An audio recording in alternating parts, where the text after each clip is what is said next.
Chris, thanks for taking the time to have a talk with us. And one of the major things in rugby league with rugby league players today is fitness.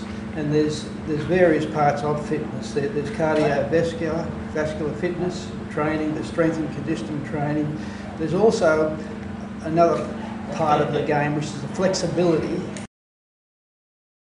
players, and you must maintain that at all times. So, is it an undervalued component of the game? I don't think it's so much undervalued. I think that it comes under that envelope of strength and conditioning as a whole. Like strength, fitness, speed, it's a key training principle, and it's something that I think most strength and conditioning coaches consider to be an important aspect of player preparation.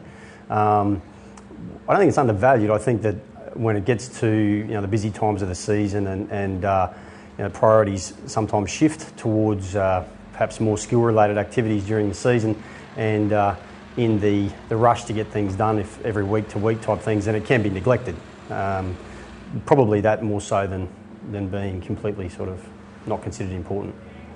And as far as training goes, like there's various bits. There's weights. So yep. Is there flexibility in weight training also? There is a component of it, I guess. It's more of a functional flexibility, and that is that when we're doing our strength training, the movements that we do during that they require a full range of active movement, and so therefore you need to have a normal or a healthy range of movement to be able to do those activities properly.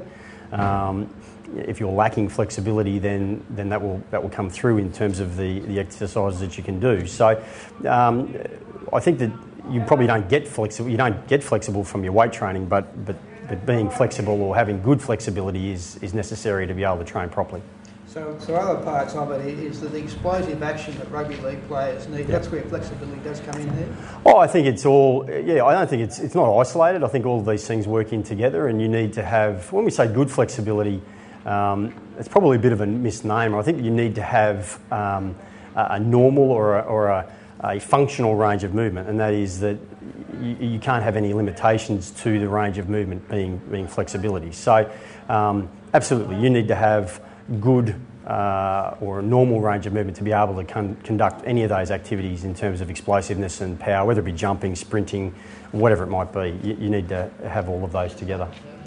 And the other part of it is the actual repetitive action of doing it all the time. Sure. It assists in that. Oh, absolutely. Flexibility, again, it comes under that umbrella of being part of all of those attributes of training that come under the umbrella of being able to play well and to function well.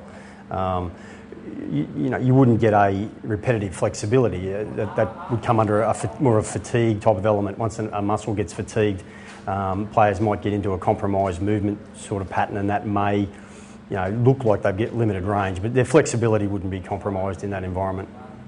Part of your role is to have the players in peak performance, so flexibility Sure. assists in keeping them at that peak performance. Absolutely, yeah. It comes under, as I say, it's part of all of those training principles of flexibility and strength and power and speed and endurance. So it's not a standalone element.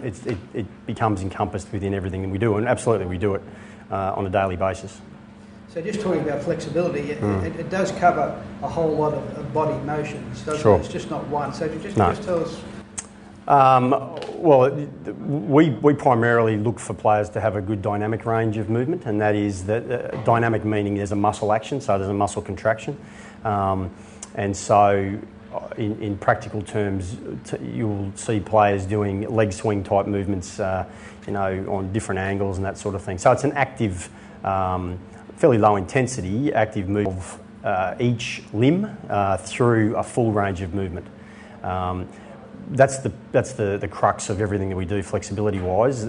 We do some static stability, some static flexibility work, and that is what you would consider to be your traditional stretching, I suppose, and that where people touch their toes and that sort of thing.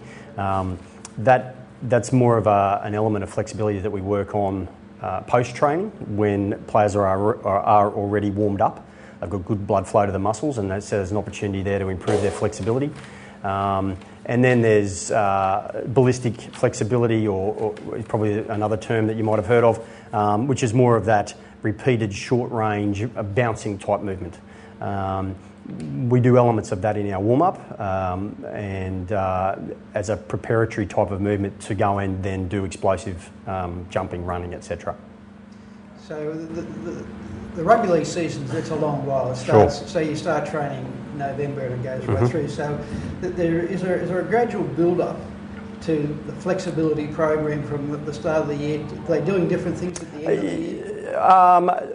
Absolutely. Well, it's like anything. It needs to be programmed into what we do on a day-to-day basis, and then it's individualised on top of that. So every year we get the players in and we do a range of screening activities. Some of those include flexibility screening. We look for inconsistencies or perhaps abnormalities that a player might have with respect to their range of movement at a limb or a series of limbs.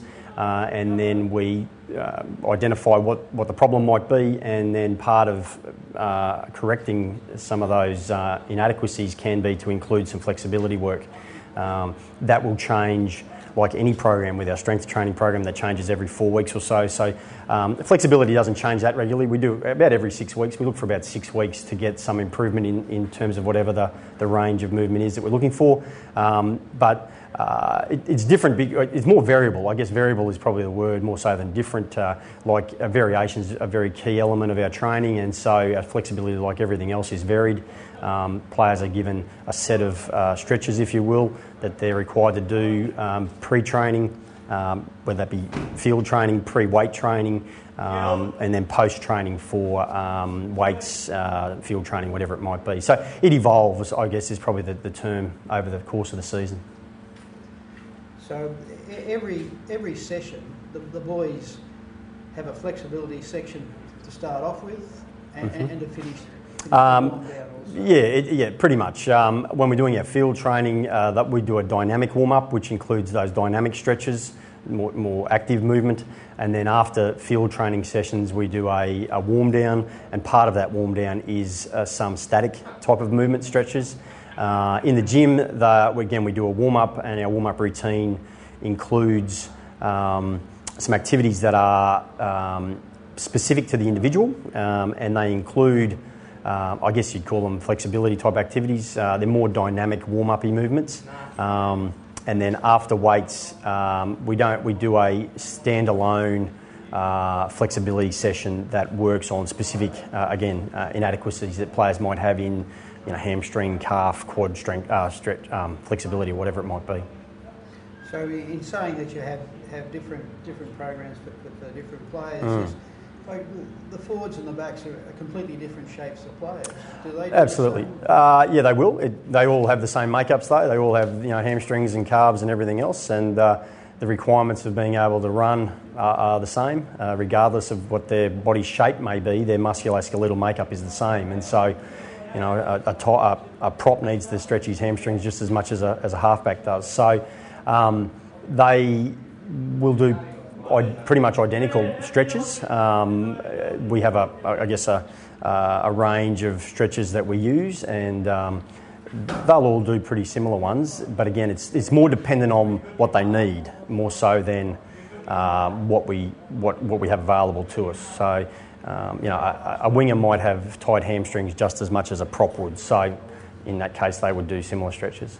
Thanks very much. It was very informative, and we hope the boys are all flexible as you progress. Absolutely. Thanks very much. No worries. Thank you.